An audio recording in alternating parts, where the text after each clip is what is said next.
I would like to tell you one gun's story. It was a World War II era shotgun, and its unique story began decades ago. California police received a call about a man shooting a gun. Now, the California then is not the same fanatic, liberal, left-wing loony bin that it is today. I think that perhaps that's because the fruitcake, Senator Dianne Feinstein, was not yet in office. I could be wrong. But still, a man shooting a gun is something that needs to be taken seriously. It at least needs to be looked into, and so it was. When the police arrived on that California day, they were surprised to see a naked hippie shooting birds out of season. How odd they must have thought as they got out of their patrol car to speak with the mighty hunter. How strange it must have been to conduct an interview with this law-breaking, in-the-buff hippie. As it turned out, the man did have some previous brushes with the law.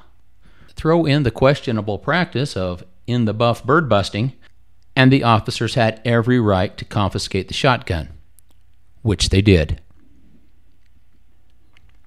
I imagine that there were plenty of jokes and belly laughs around the police station for the next few days. I would wager that the best jokes related to frisking techniques when apprehending a criminal such as this, because, hey, you don't see this one every day.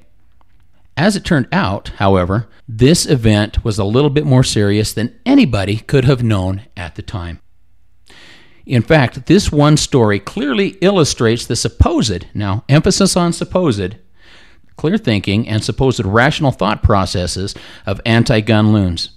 You know, those that would willingly violate the Second Amendment rights of innocent people and take away their God-given guarantees. This story demonstrates the urgent need, according to the loons, for the immediate and total disarming of the American people. Our free-spirited hippie, as it turned out, had been previously diagnosed with mental and antisocial disorders. Thankfully, his gun had been taken away. The police at the time had no way of knowing the good they were doing or the lives that they were saving. Because of this man's past history, it is almost a given, almost an absolute, that had he been allowed to keep his gun, innocent people would have been hurt and possibly killed. Thankfully, by taking his gun, the threat, the danger, and the anger of this troubled man was stopped cold in its tracks. Peace, love, and dope replaced danger and death. By the way, his name? Charles Manson. Of course, Sharon Tate and the many others who were victimized and murdered may disagree with the anti-gun crowd. Disarming their killers did nothing to comfort or protect them.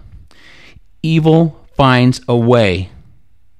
And so, when you take away the gun, they will use a knife. Take away the knife and they will use a club. Take away the club and they will use a stick. Take away the stick and they will use a stone. And if you take the stone, they will use their bare hands. The sad and simple truth is that when you disarm evil, evil just chooses a different path of evil. Only a slobbering left-wing dolt would ever think that utopia can be achieved simply by getting the president to sign a bill.